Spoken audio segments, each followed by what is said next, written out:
Il est 20h, merci de vous informer sur RTI 1 ce lundi 2 septembre. Nous sommes ravis de vous retrouver.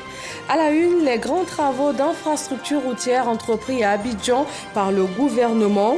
Des autoroutes, des ponts, des échangeurs dans plusieurs communes de la ville. En début de journal, le ministre de l'Équipement et de l'Entretien routier fait le point sur la fin de la réalisation de ce grand projet d'urbanisme dans la capitale économique ivoirienne. C'est la fin des vacances scolaires. Les inscriptions dans les écoles préscolaires et primaires ont démarré aujourd'hui sur l'ensemble du territoire national. Les parents ont jusqu'au vendredi 6 septembre pour inscrire leurs enfants à la maternelle et au CP1, aussi bien dans les établissements publics que privés. En santé, la Côte d'Ivoire et Sao Tomé et Principe renforcent leur coopération. Les deux pays ont signé un accord qui vient ouvrir une étroite collaboration bilatérale sur des questions de santé publique, telles que le renforcement des services de soins curatifs et hospitaliers ou encore la promotion de la couverture maladie universelle. Et puis, le président russe Vladimir Poutine est arrivé ce lundi en Mongolie, son premier déplacement dans un pays membre de la Cour pénale internationale depuis l'émission d'un mandat d'arrêt à son encontre. Bienvenue, bonsoir à tous. Depuis quelques années, le gouvernement de Côte d'Ivoire réalise dans tout le pays et principalement à Abidjan des travaux d'envergure. Il s'agit de faciliter le transport routier et cela passe nécessairement par la construction de plusieurs infrastructures routières, des autoroutes, des ponts, des échangeurs. À la question de savoir à quand la fin de la réalisation de ce grand projet d'urbanisme de la ville d'Abidjan, le ministre de l'Équipement et de l'Entretien routier donne des réponses dans ce reportage de Lamine Dramé, Adam Sangaré et Carmel Dia.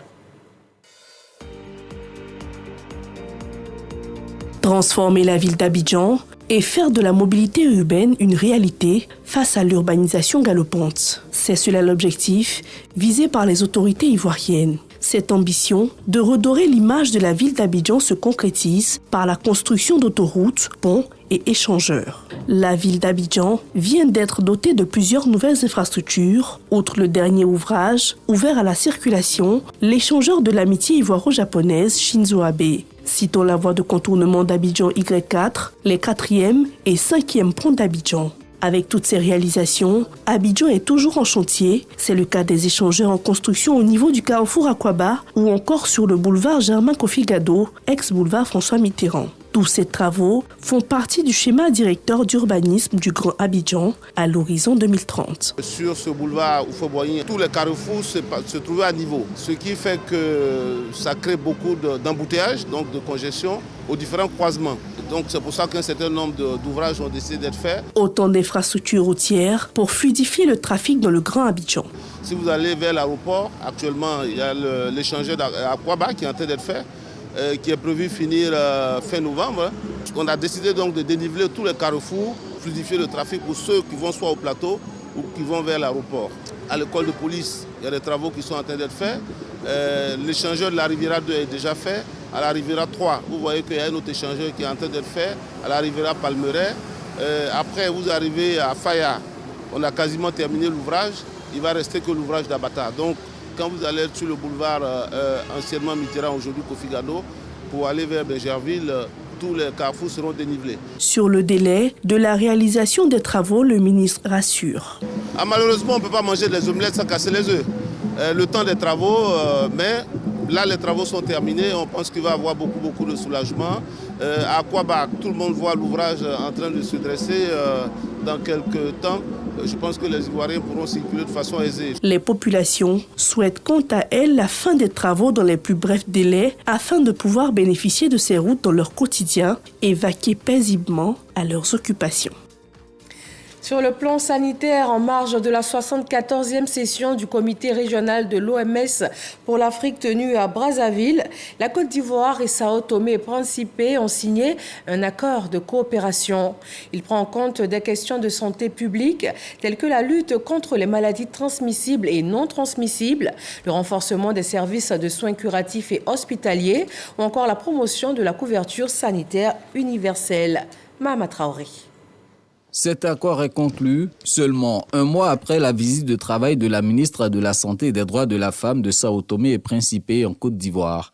Séjour durant lequel Angela Dacosta s'est imprégnée de la politique sanitaire ivoirienne. Convaincue, elle engage son pays à tirer profit de l'expérience de la Côte d'Ivoire en matière de santé publique. Cet accord qu'on a signé a comme l'objectif de renforcer l'accord entre nos deux pays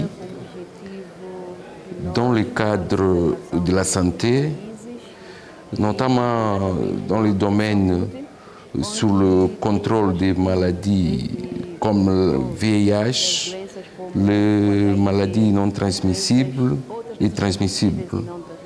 Aussi la formation, la gestion hospitalière, la recherche scientifique. Pierre Demba, ministre ivoirien de la Santé, se réjouit de cette coopération sud-sud. Je pense que c'est quelque chose qui est attendu parce que de plus en plus nos pays qui travaillent ensemble, puisque la maladie ne connaît pas de frontières, ont besoin d'unir leurs forces pour pouvoir donc aller plus loin et progresser vite vers une santé sous-régionale encore beaucoup plus excellente et pour le bien-être donc de nos populations. Ce partenariat est d'une durée initiale de 2 ans avec une possibilité de renouvellement automatique pour des périodes successives de 4 ans. Une commission spéciale mixte présidée par les 2 ministres est chargée d'évaluer la mise en œuvre. Dans la même perspective, la Caisse nationale d'assurance maladie universelle a déposé ses valises dans la ville d'Adiaké, zone sud-est de la Côte d'Ivoire. L'opération d'enrôlement à la couverture maladie universelle a permis au ministre Adama Kamara de sensibiliser les populations sur l'importance de se faire enrôler. Il a par ailleurs invité les partenaires financiers, notamment la Banque mondiale, à soutenir l'opération. Fred Oulaye et Franck Wadio. 8 heures déjà. La place Alassane Ouattara d'Adiaké refuse du monde. Ils sont venus se faire enrôler à la couverture maladie universelle. Dans nos jours, il y a trop de maladies. Et puis, il n'y a pas l'argent. Demain, si je tombe malade, je vais à l'hôpital pour les soins. Il y aura au moins 70% de réduction. C'est pour ça que je dis ici là. Ce déploiement de la Caisse nationale de l'assurance maladie auprès des populations traduit la volonté du gouvernement à répondre de façon concrète à la volonté des populations à disposer de soins. La santé et le souffle de vie, c'est le meilleur capital à protéger et à préserver. Et vous êtes là pour ça, monsieur le ministre. Aider nos populations à se soigner pour bénéficier des soins avec des coûts qui ne soient pas au-delà de leurs possibilités. Et je voudrais donc vous remercier votre directeur général pour votre sollicitude pour notre modeste commune. Avec ce nouveau système, les cartes CMU sont délivrées en seulement 10 minutes. Pour renforcer ces mesures, l'autorité de tutelle, Adama Kamara, lance un appel à financement en vue de disposer de véhicules mobiles d'enrôlement. J'arrive sur le site d'Adiaké, je vois que ce site ne désemplit pas. Et c'est l'occasion pour moi de lancer un appel à nos partenaires, les invitant à faire en sorte que les procédures en cours d'acquisition de camions aux fins de procéder à l'enrôlement massif par itinérance s'accélèrent. Vous savez, la maladie, c'est la chose qui n'attend pas. La CMU, aujourd'hui, est devenue plus qu'un délice. La carte CMU offre la prise en charge de plus de 3000 pathologies et de plus de 700 médicaments dans le panier de soins. Depuis la mise en œuvre de ce nouveau système de production, plus de 1000 cartes sont délivrées par jour. Sur place à Adiaké et comme partout en Côte d'Ivoire, les inscriptions dans les écoles préscolaires et primaires sont ouvertes depuis ce matin.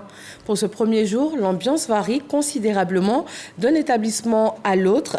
Quand certains attendent encore l'arrivée des premiers parents d'élèves, d'autres sont déjà submergés par les arrivants. Cette phase d'inscription se poursuit jusqu'au vendredi 6 septembre. Sarah Thiéméné et Franck Wadio. C'est lundi, jour de début des inscriptions dans le préscolaire. Un tour dans les établissements de la commune de Cocody, école primaire publique Cocody Danga. Il est 8 heures. Un silence assourdissant accueille notre équipe. Pas de traces de parents, encore moins d'enfants. Mais le personnel, lui, est bien en place et trouve quelques explications à la situation. Depuis ce matin, 8 heures, nous sommes en place et ce sont les parents qui se font entendre. Contrairement à ailleurs, nous sommes dans un quartier où il n'y a pas d'affluence. Parce que la particularité de cette école est qu'elle n'est pas fréquentée par les enfants des riverains. Dans la même commune, le quartier de Blocos, école préscolaire Gaumont Diago Jean-Baptiste. Ici, quelques parents comme Marie-Paul venus aux nouvelles. Aujourd'hui, je suis inscrit mon fils, il a 5 ans cette année. Je suis venue prendre les renseignements. Ils sont venus pour les pètes en retard pour la rentrée. On a fait quelques inscriptions. Bon, je pense qu'il y a quand même de l'affluence. Pour un premier jour, voilà, de l'affluence quand même. Premier jour d'inscription, ambiance diverse. À Bobo, plus d'entrain et de chaleur constatés dans cette école d'excellence. Comme toutes les années, le premier jour, nous assistons à une affluence des parents. Nous, en tant que responsables d'école, nous sommes là depuis très tôt pour les rassurer, donner les instructions pour que tout se fasse dans le calme. Dès que les conditions sont remplies, voilà, ils sont sélectionnés. Donc on ne fait pas de part belle à un groupe au détriment d'un autre. Pour rappel, les critères fixés par le ministère de l'Éducation nationale et de l'alphabétisation pour le préscolaire stipulent que les enfants doivent être âgés de 3 à 5 ans pour les écoles ayant les petites et moyennes sections et grandes sections, de 4 à 5 ans pour les écoles à moyenne et grande section et les centres préscolaires communautaires. Les inscriptions se poursuivent jusqu'au 6 septembre 2024. Semaine de la rentrée des classes, on fait le bilan des vacances scolaires. En plus des activités ludiques, de nombreux élèves ont participé à des cours de vacances. Un retour dans les cahiers et les livres avant celui sur les bancs. Certains parents trouvent cette période de révision et de préparation indispensable, quand pour d'autres, ce n'est pas vraiment une nécessité. Djeneba Ouattara et Kader Sogodogo se sont intéressés à la question.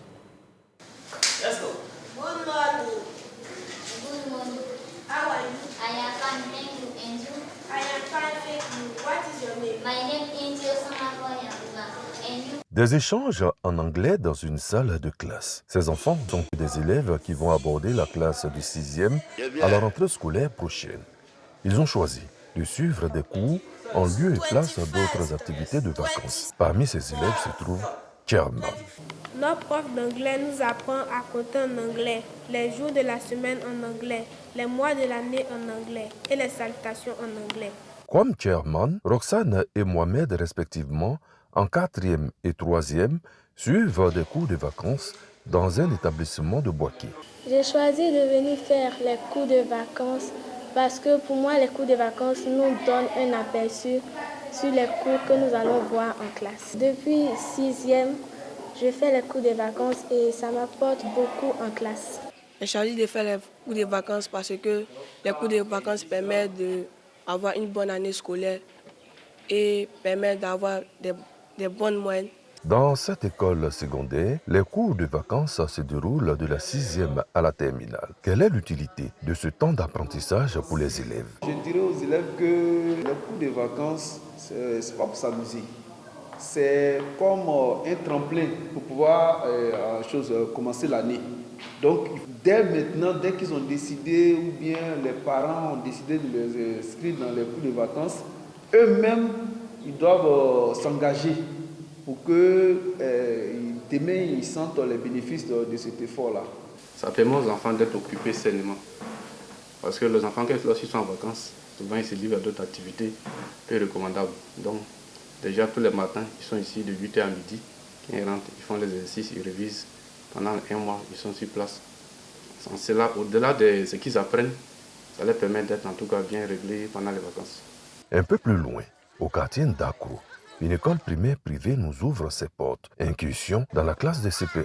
Les tout-petits, venus fraîchement du préscolaire, franchissent une autre étape de leur vie scolaire. Ici, chant au menu pour déstresser avant de commencer les cours. Au programme de ce matin, une révision de leçons. Ce sont les révisions des ce que nous avons vu, c'est-à-dire les lettres sons, les objets, comment apprendre à l'enfant à écrire, à lire et autres. Et aujourd'hui, nous avons pratiquement achevé les lettres sons avec le U et les I. Et nous constatons déjà que ce que nous avons enseigné aux enfants, ils le maîtrisent parfaitement. Pour les autres niveaux, l'heure est également au dernier cours et aux révisions. Les parents d'élèves se réjouissent de la tenue de ces cours. Les enfants, c'est des enfants. Donc quand ils jouent trop, ils peuvent oublier. Ma fille est très intelligente, mais j'ai besoin qu'elle puisse rester toujours en contact avec le papier pour pouvoir évoluer. Quel regard porte le sociologue sur le cours de vacances? Les cours de vacances sont très utiles, donc d'autant plus qu'ils contribuent au renforcement des capacités donc, intellectuelles et morales de l'enfant. Donc il revient aux parents d'amener leurs enfants à utiliser sainement leurs vacances en octroyant une bonne partie donc, à l'apprentissage au-delà de ce qui a été déjà appris pendant l'année scolaire donc conventionnelle, mais en même temps donner aussi à l'enfant un petit temps d'amusement, de divertissement. Je pense que ça a aussi une importance. Ça lui permet de dégager l'esprit et de reprendre l'année scolaire suivante en toute sérénité et en toute quiétude. Au-delà de l'aspect instructif, l'on peut dire que les cours de vacances sont un moyen d'épanouissement pour l'apprenant. Ces cours lui permettent de s'éloigner de certains vices. Dans le domaine de l'économie numérique, le concours d'entrée aux formations supérieures en management est ouvert pour 8 pays, dont la Côte d'Ivoire. Les candidats retenus feront leur entrée à l'école multinationale supérieure des postes d'Abidjan. Éric Goré. Narcisse Ekissi, directeur de cabinet du ministre de la Transition numérique et de la digitalisation, représente Khalil Konaté, ministre de tutelle. Il procède au lancement officiel de ce concours. Après les conseils d'usage, place à l'ouverture de l'enveloppe scellée qui contient les épreuves. Les candidats sont issus de la Côte d'Ivoire, de la Mauritanie, du Burkina Faso, du Niger, du Togo, du Mali, du Bénin et du Sénégal. Les candidats retenus vont intégrer l'école multinationale supérieure des postes d'Abidjan pour parfaire leurs connaissances au métier de la transformation digitale et de l'économie numérique. Ce concours d'entrée aux formations supérieures en management de l'économie numérique permet au cadre du métier de la poste d'accroître aussi leurs connaissances pour une mise à niveau dans l'innovation numérique et économique. Ceci va participer au développement de ce secteur dans la sous-région. Le président du COSIM, Cheikh Ousmane Diakité, dans la région du Sud Comoé, a une rencontre avec le président du conseil régional, Eugène Aka Awele. L'homme de Dieu lui a rendu un hommage pour son dévouement, notamment à fédérer toutes les communautés de la région. Didier Nguessan. Renforcer les liens entre les autorités régionales du Sud Comoé et la communauté musulmane. C'est le sens de cette visite de Cheikh Ousmane Diakité, président du Conseil supérieur des imams, des mosquées et des affaires islamiques COSIM, chez Aka Awele, président du Conseil régional du Sud Comoé. Le guide religieux a lancé un appel à la paix, à la solidarité et au respect mutuel comme des fondamentaux au développement, non sans rappeler le soutien constant d'Aka Awele à la communauté musulmane. La visite d'aujourd'hui, c'est une visite fraternelle. Le président Aka Awele est en permanence un soutien important pour la communauté musulmane. Nous sommes venus lui dire merci dans sa maison, devant ses parents. Nous avons profité de l'occasion pour rendre hommage aux têtes couronnées. Mais avant, ceux qui sont là aujourd'hui, à leurs ancêtres, qui ont ouvert leurs mains pour donner la générosité à tous ceux qui sont venus pour faire d'Aboasso, de la région du Sud Comoé aujourd'hui, une région phare en Côte d'Ivoire. Le président du conseil régional, se félicitant de cette visite, a réaffirmé son engagement pour le dialogue et la collaboration entre toutes les communautés afin de bâtir un Sud Comoé inclusif. Nous devons nous aimer les uns les autres. C'est biblique, c'est coranique. Aimons-nous les uns les autres et cela doit se traduire, comme Félix Houphouët-Boigny nous disait, non pas par de simples mots, mais par des comportements. Je suis venu m'honorer pour ce comportement. Donc, dans la vie, demeurons toujours, en toutes circonstances, conformes aux paroles de Dieu.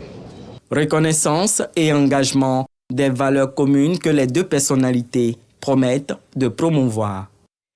Alassane Ouattara ou le don de soi, le titre d'un ouvrage et d'un film témoignage de la plateforme Côte d'Ivoire, notre centre d'intérêt. Ils ont été présentés aux Ivoiriens de Paris. Khalil Diomandé. 3 semaines seulement après sa présentation officielle en Côte d'Ivoire, Ce week-end, c'était au tour des Ivoiriens de France de savourer le film Alassane Ouattara ou Le don de soi et parcourir l'ouvrage dédié à l'ensemble de ses réalisations dans le pays depuis 2011 qu'il en est le président de la République. Cadre choisi, la salle MacMahon du Méridien Étoile à Paris. Pour la diaspora, nous disons les ouvrages sont disponibles, ils peuvent s'en en procurer pour voir ce qui a été fait en Côte d'Ivoire et pour connaître l'homme Alassane Ouattara. Ce qui a motivé cette initiative, c'est d'abord un concept avant qu'il ne soit orienté vers le président de la République. C'est un concept d'abord que nous présentons qui est à titre costume, donc celui de célébrer les personnes qui font bouger notre pays pendant qu'elles sont vivantes. Pour les initiateurs de l'événement, cette présentation du film à la diaspora ivoirienne en France a tout son sens. Aujourd'hui, moi, je suis particulièrement fier de toute cette adhésion de beaucoup de personnes de la diaspora qui ont compris à travers les témoignages qu'il y a eu énormément de travaux réalisés en Côte d'Ivoire et qu'au demeurant, chaque Ivoirien a sa part à jouer dans le développement de la Côte d'Ivoire. Le président Alassane Ouattara, ses remerciements seront éternels, comme nous continuons de remercier le président Houphouët-Boigny. Parce que son merci, ce n'est pas tant parce qu'il est au pouvoir, ce n'est pas tant parce qu'il a réussi à gagner, mais c'est parce qu'il est presque surnaturel, un tel parcours. Impressionnés par ce qu'ils ont pu voir lors de cette projection aux allures de séance cinéma, les populations louent les efforts consentis par le chef de l'État pour le rayonnement de la Côte d'Ivoire et le bien-être de ses habitants. Il a donné un sens à la Côte d'Ivoire. J'aime ce mot sens. Il a donné une direction à la Côte d'Ivoire, il a donné un esprit à la Côte d'Ivoire, il a donné une à la Côte d'Ivoire et il a permis aux Ivoiriens de se sentir fiers d'être Ivoirien et d'avoir l'amour de son prochain. Donc, moi, quand j'accompagne des entrepreneurs africains, même ivoiriens, investis en Côte d'Ivoire, je suis fier. Ma prière, c'est que chacun tire des modèles, des exemples sur le travail qui a été fait. À l'issue de cette séance, l'ambassadeur Maurice Bandama, le consul général Isiaka Konaté et le mécène Guirès Stella ont souhaité remettre le couvert.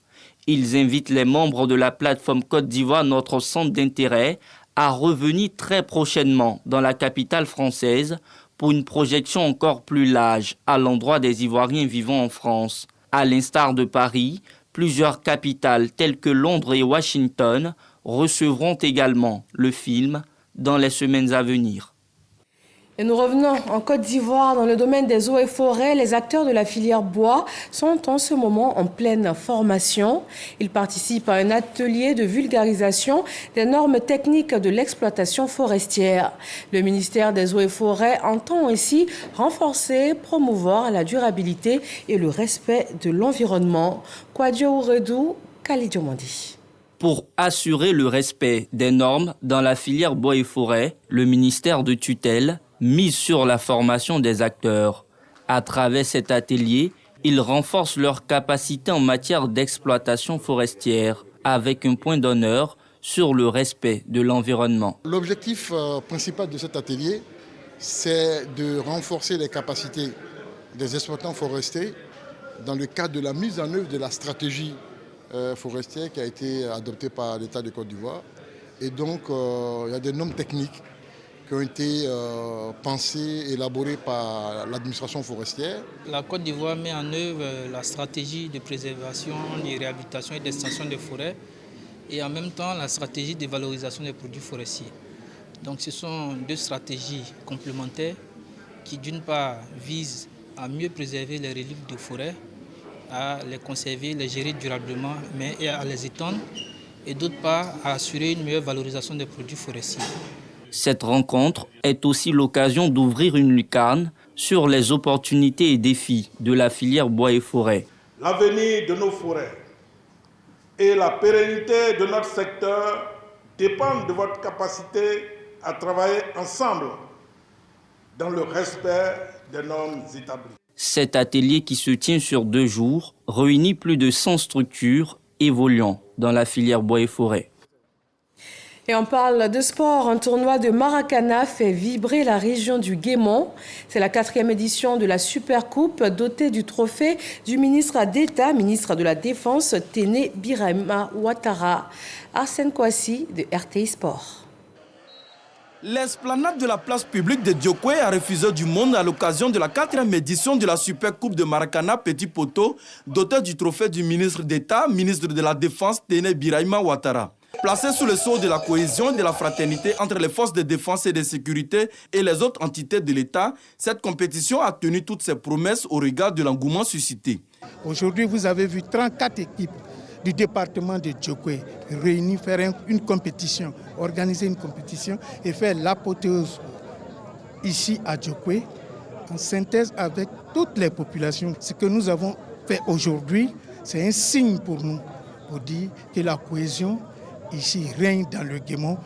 Au nom de Monsieur le ministre d'État, ministre de la Défense, Téné Birahima Ouattara, cet événement veut prouver par là que nous voulons témoigner notre attachement à la cohésion, à la fraternité et à l'esprit de paix. Et la fête a été une réussite. Sur un terrain arrosé par la pluie, l'équipe de la gendarmerie en blanc et celle de la mairie ont obtenu avec brio leur ticket pour la finale. Un choc qui a tourné à l'avantage des joueurs de la mairie qui l'emportent au tir au but 5-4. La cérémonie de récompense qui s'est tenue au crépuscule a été l'occasion de primer les différents acteurs. Le finaliste malheureux et le vainqueur reçoivent des mains du préfet des régions et de l'honorable Doumbia Ibrahima des trophées, des jeux de maillots, des ballons et des enveloppes. Dans l'autre grande finale de la Super Coupe du tournoi de la jeunesse, l'équipe de Kwadiokro en bleu a rendez-vous sous une pluie battante avec la belle formation du quartier Guéré. 0-0 au thème du temps réglementaire, c'est finalement à l'épreuve fatidique des tirs au but que Kwadiokro s'offre le gain de la partie 2-1. Le trophée de la Coupe d'Afrique des Nations continue d'être présenté à la diaspora. Les Ivoiriens de la ville de New York ont eu l'opportunité de voir de près Dame Coupe, occasion pour les invités à maintenir la cohésion entre eux et autour de l'équipe nationale. Michel Digré. Washington, première étape de la présentation du trophée de la CAN aux États-Unis d'Amérique. L'ambassadeur Ibrahima Touré, initiateur de cette cérémonie, est heureux de savourer ces instants avec la diaspora ivoirienne. Même effervescence à New York avec en prime des messages forts. On est venu vous donner la coupe que vous avez gagnée grâce à vos soutiens, avec vos joueurs, et vous dire merci. Le peuple était uni, c'est pour cela qu'on a remporté cette coupe. Si on est désunis, on ne pourra rien faire. Merci de profiter de cette occasion pour rendre hommage à son Excellence M. Alassane Ouattara, le bâtisseur de la Côte d'Ivoire émergente. L'étape de New York a été également l'occasion de célébrer le 64e anniversaire de la Côte d'Ivoire. Les ambassadeurs Enza Kamara et Tiemoko Moriko ont invité les Ivoiriens vivant aux États-Unis à consolider le climat de cohésion qui a prévalu tout au long de la compétition. Et direction l'Équateur, le pays produit du cacao et connaît une embellie du secteur depuis le mois de janvier avec la hausse du cours sur les marchés. Mais voilà que le secteur est maintenant ciblé par le crime organisé. Les producteurs de cacao sont la cible d'extorsion, de vol ou même de tentatives d'appropriation de leurs fermes. Voyons cela avec Alexis Ouedraogo. Après la Côte d'Ivoire et le Ghana, l'Équateur est le 3e pays producteur mondial de cacao, avec quelques 420 000 tonnes par an. En Équateur, le gouvernement ne régule pas les prix du cacao. La flambée des cours entre janvier et avril 2014 a permis au pays de vendre quelques 774 millions de dollars de cacao. Ses marchés principaux sont l'Indonésie, la Malaisie, les États-Unis, les Pays-Bas et la Belgique. Mais ce boom est assombri par la violence liée au narcotrafic et aux gangs. Depuis janvier, les producteurs de cacao sont la cible d'extorsions, de vols ou même de tentatives d'appropriation de leurs fermes. Plusieurs de mes collègues ont été kidnappés. Il n'y a pas longtemps, pas même 8 jours, ils ont enlevé un jeune homme. Ils ont volé des camions chargés de cacao aux entreprises. Les menaces des criminels se traduisent aussi par une augmentation des coûts dans la chaîne de production de cacao. Les chargements doivent être accompagnés d'une sécurité privée. Tous les mouvements vers le port sont doublement surveillés. C'est le seul moyen de faire passer les marchandises. Autre point sombre, le cours attrayant du marché qui suscite de fausses spéculations. Des demandes gonflées artificiellement qui mettent à mal et entraînent la rupture de contrats de producteurs et autres intermédiaires. À 40 jours de l'élection présidentielle en Tunisie, ce lundi, la commission électorale a validé 3 candidatures.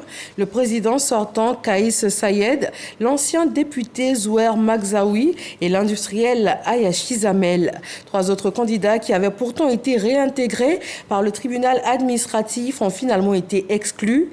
Et l'instance électorale précise que cette liste de 3 candidats est définitive et sans aucun recours possible.